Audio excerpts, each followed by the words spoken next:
अस्सलामुअलैकुम रहमतुल्लाह, उम्मीद करता हूं सब ठीक होंगे, खैरियत से होंगे। आप सबको ईद उल अज़हा का बाबरकत दिन बहुत बहुत मुबारक हो। लेकिन इस मुबारक दिन में जो सबसे मेन बात है, इस बढ़ती महंगाई की वजह से बहुत सारे अजीज़ बहन भाई रिश्तेदार हैं जो इस बार कुर्बानी की इस्तात नहीं रखते। इस बाबरकत दिन में जो सबसे मेन मकसद है ना कुर्बानी का, जानवर ज़िबा करना, ये आपका जो सबसे मेन मकसद है वो आपकी नीयत और तकवा है।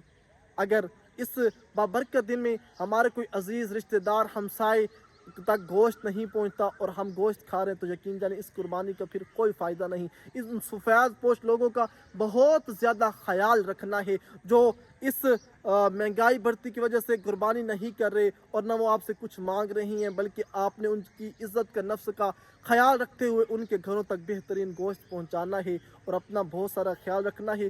ज़्यादा गोश्त नहीं करना, अपनी सेहत का भी साथ साथ ख्याल रखना है। ओके, अल्लाह हाफ़िज़।